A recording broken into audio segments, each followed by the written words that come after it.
कैसे हैं आप सब लोग। लेवल अप के एपिसोड 64 के साथ हाजिर हूँ। अगर अभी तक किसी ने मेरे चैनल को सब्सक्राइब नहीं किया हो तो चैनल को सब्सक्राइब कर दें, वीडियो को लाइक और शेयर कर दें, शुक्रिया। लास्ट एपिसोड के एंड पे हमने देखा था नाइट्स गिल्ड के मास्टर जोंगसू जिन्हों के पास आते हैं और उसे कहते हैं अगर तुम हमारी अटैक फोर्स को ज्वाइन कर लेते हो तो हम एक ए रैंक की डंजन को क्लियर कर सकते हैं, इसके लिए हम तुम्हें अच्छा सा पैसा भी देंगे। जोंगसू जिन्हों से कहते हैं वैसे तो एक एस रैंक की हंटर को डंजन क्लियर करने पर 10% दिया जाता है, लेकिन हम तुम्हें 20% देंगे। जिन्हों से कहता है मुझे 20% नहीं चाहिए, मुझे 50-50 चाहिए। ये बात सुनकर जोंगसू हैरान हो जाते हैं। जिन्हों से कहता है मैं तुम्हारे साथ कोऑपरेट करूंगा, लेकिन तुम्हें मुझे सिंगल इंडिविजुअल के तौर पर नहीं बल्कि एक गिल्ड के तौर पर देखना होगा। हमने अभी अपना एक नया गिल्ड बनाया है, हमारे गिल्ड का नाम आजिन गिल्ड है। जोंगसू से कहते हैं 60-40 कैसा रहेगा। जिन्हों कहता है वैसे मुझे इस मामले में ज्यादा बहस नहीं करनी, चलो ठीक है 60-40 ठीक है। जोंगसू कहता है वैसे ये लड़का है तो बहुत ज्यादा यंग, लेकिन इसे बिजनेस करना आता है। जोंगसू जिन्हों से कहता है तो फिर ठीक है, बॉस लेवल के सारे मॉन्स्टर्स का सामना तुम ही करोगे। तो फिर यहाँ पर दोनों में डील हो जाती है। जोंगसू जिन्हों से कहते हैं उस डंजन को अपीयर हुए पूरा एक हफ्ता हो चुका है, हमें कल ही उसको क्लियर करना होगा। हमारे पास गाड़ी है, तुम हमारे साथ ही चलो, हम तुम्हें वहाँ पर ले जाएंगे। जिन्हों से कहता है नहीं, मुझे आज रात कुछ काम करना है, कल मैं वहाँ पर पहुँच जाऊंगा। तुम लोगों को परेशान होने की जरूरत नहीं, मैं बिल्कुल भी लेट नहीं होऊंगा, पूरे टाइम पर आ जाऊंगा। उसी वक्त जिन्हों को एक अननोन नंबर से कॉल आती है। जिन्हों से कहता है मुझे जो कॉल पिक करना होगी। जिन्हों उस कॉल को पिक करता है तो वो उसकी मॉम की होती है। जिन्हों हैरान हो जाता है और मॉम से कहता है मॉम आपने कब नया मोबाइल ले लिया। मॉम जिन्हों से कहती है मैंने जैसे ही नया मोबाइल लिया सबसे पहले तुम्हें कॉल की, मैं तुम्हारी आवाज सुनना चाहती थी, कहीं तुम बिजी तो नहीं थे, मैंने तुम्हें डिस्टर्ब तो नहीं कर दिया। जिन्हों मॉम से कहता है नहीं ऐसी कोई बात नहीं है। जिन्हों मॉम से कहता है आज रात हम लोग मिलकर डिनर करेंगे, आप लोग रेडी रहना, मैं आपको लेने के लिए आऊंगा। नेक्स्ट सीन अगले दिन का होता है। नाइट्स गिल्ड वाले सारे डंजन के बाहर पहुंच जाते हैं। जोंगसू हाथ में मोबाइल पकड़कर खड़े होते हैं और कहते हैं कितना ज्यादा टाइम हो गया, अगर हम काली से साथ ले आते तो बेहतर रहता, पता नहीं वो टाइम पर आएगा या नहीं। जिन्हों अपनी बिल्डिंग में खड़ा होता है और कहता है आज तो मौसम बहुत ज्यादा खराब है, पता नहीं जिन्हों अपने साथ अम्ब्रेला लेकर गई है या नहीं। साथ ही जिन्हों कहता है मुझे अभी डंजन को क्लियर करने के लिए जाना है और अपनी शैडो एक्सचेंज स्किल को इस्तेमाल करते हुए वो वहाँ से चला जाता है।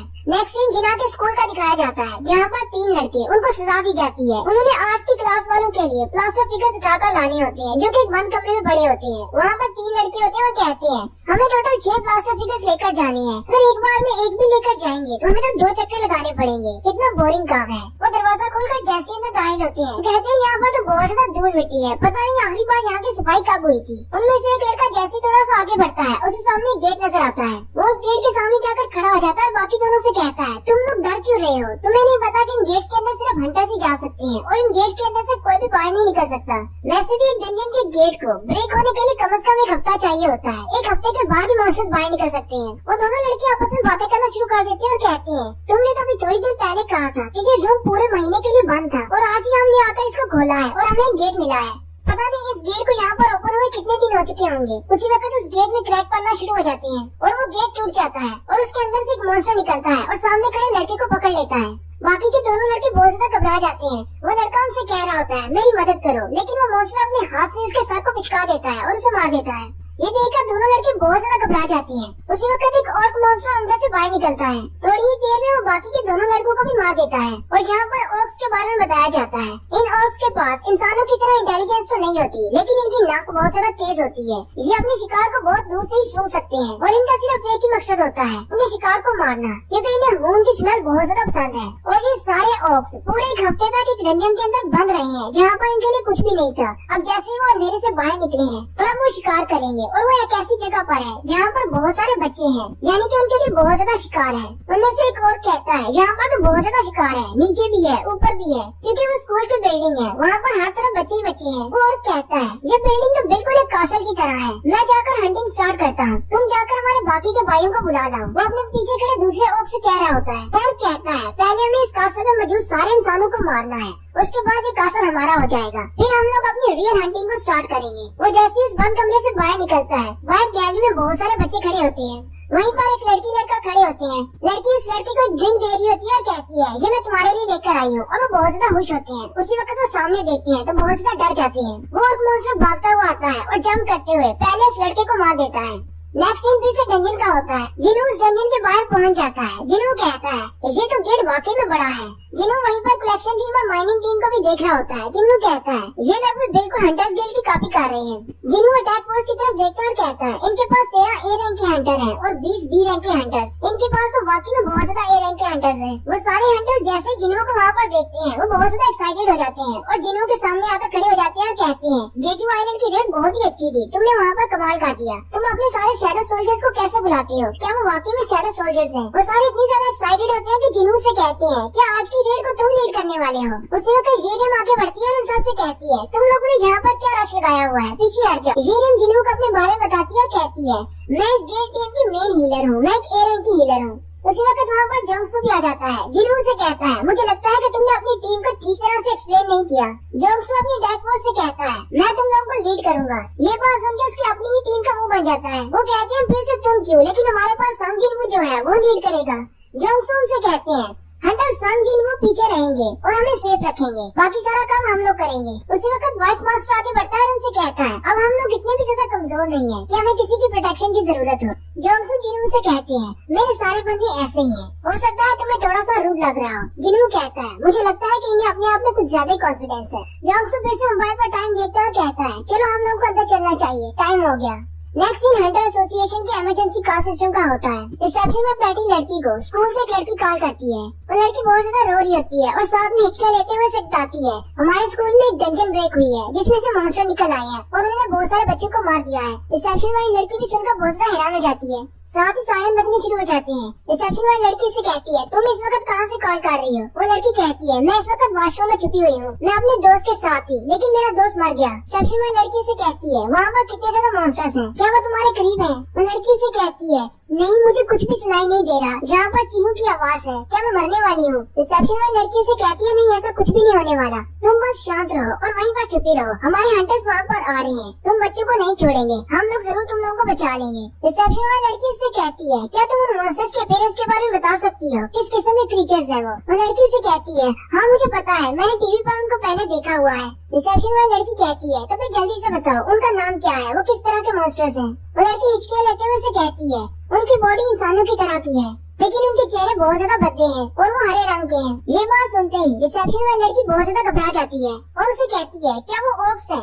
स्कूल वाली लड़की से कहती है हाँ वो ऑक्स है, मैंने उनका नाम सुन रखा है। रिसेप्शन वाली लड़की चिल्लाकर उसे कहती है जल्दी से वॉशरूम से बाहर निकल, ये मॉन्स्टर्स तुम्हें स्मेल कर सकते हैं, तुम वहाँ पर नहीं बच पाओगी। और उसी वक्त एक और मॉन्स्टर वहाँ पर आता है और वॉशरूम में उस लड़की को मार देता है और रिसेप्शन वाली लड़की को सिर्फ उसकी चीखों की आवाज आती है। बहुत सारे बच्चे स्कूल का गेट खोलकर बाहर भाग जाते हैं जबकि काफी सारे अभी अंदर क्लासेस में फंसे हुए हैं। भागते हुए एक लड़की कहती है मेरी दोस्त अभी भी अंदर है। उसका दोस्त उसे कहता है उसे छोड़ो, हंटर्स उसे बचा लेंगे, हमें यहाँ से अपनी जान बचाकर भागना होगा।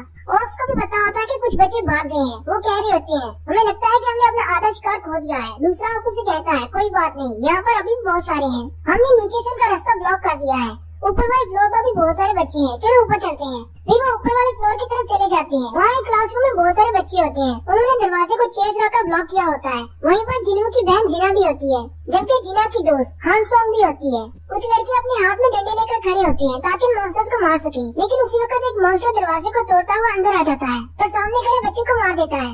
उसी वक्त उन ऑक्स को महसूस होता है कि यहाँ पर कोई मैजिकल एनर्जी के साथ एक बच्चा है। दूसरे वाला उसे कहता है चलो पहले उसे मारते हैं और उसी वक्त जिना और हानसोंग को भी दिखाते हैं। हानसोंग क्योंकि एक हंटर है इसलिए उसकी बॉडी से मैजिकल एनर्जी निकल रही है। जिना जल्दी से अपनी आंखें बंद कर लेती है और अपने भाई को याद करती है। हानसोंग उठकर खड़ी हो जाती है और कहती है मुझे मॉन्स्टर्स का सामना करना होगा, मैं भी एक हंटर हूँ। जिना उसे कहती है तुम नहीं कर सकती, तुम तो सिर्फ एक ई रैंक की हंटर हो, तुम बहुत ज्यादा कमजोर हो। उन दोनों ऑक्स में से एक कहता है कि यही वो इंसान है जिसे मैजिकल एनर्जी निकल रही है। दूसरे वाला उसे कहता है नहीं, इससे नहीं, उसके साथ वाली से। असल में वो जिना की बात कर रहे होते हैं क्योंकि जिना के पास जिन्हों का एक शैडो क्रीचर है, इसी वजह से जिना के पास से उन्हें ज्यादा मैजिकल एनर्जी महसूस हो रही है। वो और मॉन्स्टर आगे बढ़ता है और जिना को मारने लगता है। जिना जल्दी से अपनी आंखें बंद कर लेती है। उसी वक्त जिना के पास से एक हाई ऑफ शैडो निकलता है और जल्दी से उसका हाथ पकड़ लेता है और को पंच मारते हुए पीछे की तरफ गिरा देता है। जबकि दूसरे वाला ऑक्स से देखकर बहुत ज्यादा हैरान हो जाता है। वहाँ पर जिना की सेफ्टी के लिए एक नहीं बल्कि तीनों ऑक्स होते हैं। ये वही तीनों ऑक्स हैं जो कि कार्बेरान के पर्सनल गार्ड थे। नेक्स्ट सीन डंजन के अंदर का दिखाया जाता है। हानसोंग और उसकी टीम का सामना ओगर्स के साथ होता है। उनका सामना एक 2 सिर वाले ओगर के साथ होता है। जोंगसू और उसकी सारी टीम उस ओगर के साथ फाइट कर रही होती है।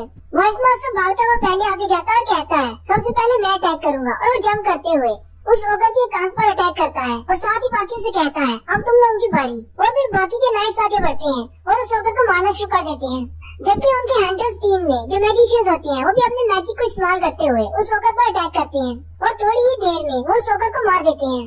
जोंगसू कहता है ये रेड तो बहुत ज्यादा बुरी होने वाली है, इसलिए यहाँ से बहुत ज्यादा मैजिकल पावर निकल रही थी। रेड के स्टार्ट पर ही एक 2 सर वाले ओगर से हमारा सामना हो गया। जोंगसू जिनू से कहता है क्या तुम्हें पता है 2 सर वाले ओगर्स को क्या कहते हैं? जिनू से कहता है इनको कब्रों का रखवाला कहते हैं, यानी ग्रेव कीपर्स। जोंगसू से कहता है अगर ये एक बॉस होता तो फिर तो कोई मसला नहीं था, लेकिन ये यहाँ पर जाहिर हो गया है। इसका मतलब इस डंजन के अंदर सारे ज़ॉम्बीज हैं, यानी कि हमारा सामना मुर्दा मॉन्स्टर्स के साथ होने वाला है। और यहीं पर हमारी एपिसोड 64 का एंड होता है। एक्सप्लेनेशन अच्छी लगी हो तो कमेंट करके जरूर बताएं। चैनल को सब्सक्राइब कर दें, वीडियो को लाइक और शेयर कर दें। शुक्रिया।